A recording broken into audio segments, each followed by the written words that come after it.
So, ayan guys, tayo mag-renovate ng aming kwarto. Ayan, gagawa muna tayo ng loop bed para sa higaan ng aming dalawang junakis. Ayan, so nagsusukat. Ayan, tapos na natin ilagay yung parang magiging ano niya, paa. Ayan. Next naman is yung panggitna na ano niya, para matibay.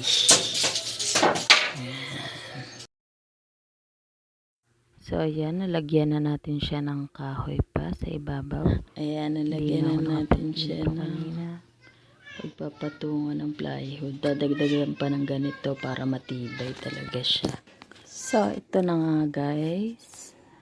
Hindi pa siya totally tapos. Ayan, pero natapos na namin yung hagdan niya at saka yung pinakahigaan. Ayan, lagyan namin ng harang para hindi malaglag yung aking dalawang anak. Ayan, lagyan namin siya dyan sa likod. Ayan, yan sa ilalim. Yan yung ano niya, para matibay. Ayan. Ayan. Ayan siya. Hindi pa siya totally tapos kasi may gagawin pa ako dyan para mas maganda. So, ayun guys. Ngayon ang ginagawa ko ay lalagyan ko naman ng wallpaper. Ano ba to? Wallpaper yung sa itaas. Yung sa higaan ng anak. Ayan. Ayan. Lalagyan ko ng stitch. Ayan siya. Dito ako sa taas. Ayan siya. Ayan. Okay. Magdidikit muna kami. Bye.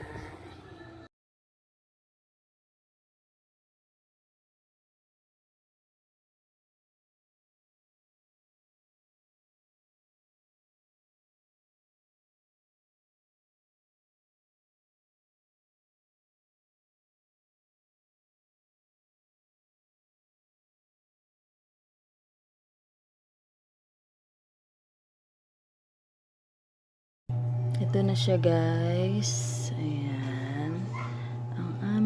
Ito na ang aming final renovation ng aming kwarto. Ayan.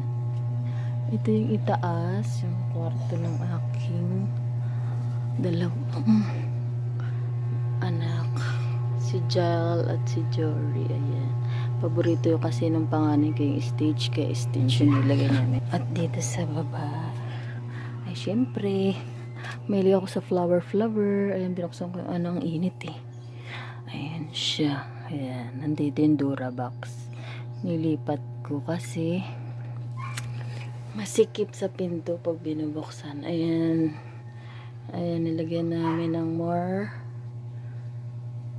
kahoy kasi para matibay. Ayan. Ayan siya. Yung iba hindi ko na na-video kasi nakalimutan ko na sa sobrang busy namin kakalagari. Ayan. Kulang pa ako ng wallpaper, hindi ko pa na nilagay yung sa pinto tsaka sa baba nito. Tsaka tong cabinet lalagyan ko din. Ayan siya. Ayan, ganyan. Ayan. Ang aming munting kwarto. Ngayon maluwag na kami dito sa baba. Maluwag din sila sa taas. Ayan, ito ang aming damitan. Lalagyan ko rin yan ng wallpaper pa. Tsaka ito, kulang din. Ito rin yun dito. Lalagyan ko rin yan ng wallpaper. Para maganda pa tingnan. Ayan siya. Try nyo na din guys. Sa mga maliliit ang kwarto. Siya, diba? So, ayun guys. Nakita nyo na yung pinaka-full namin. Renovation ng aming kwarto. Ayan, nakaupo ako dito sa aming upuan. Ayan yung bintana. I-share lang namin yung ginawa namin renovation simula sa maliit na kwarto. Nasiksikan kami dati na natutulog dito sa sahig. Ngayon, maluwag na sila sa taas, maluwag na rin kami dito sa baba. Tsaka malalaki na rin kasi yung mga anak ko. Yung mga paa namin, nagkakasipaan kami pagtulog. Siksikan kami para kami mga sardinas. Kaya naisip namin, may napanood ko rin kasi siya sa Facebook. Kaya nagtry kami. Hindi kami marunong nito, nagtry lang. Pero ayun, okay naman. Success naman yung pagkakagawa. Maganda naman yung kinalabasan, matibay. So ayun, sa mga gusto rin gumawa, try nyo na din para lumuhog yung kwarto nyong maliit. Kaya maganda naman siya. Ayun lang. Please like, share, and subscribe po para sa iba pang mga idea na pwede naming i-share ng pamilya. Yan lang. Thank you. Bye!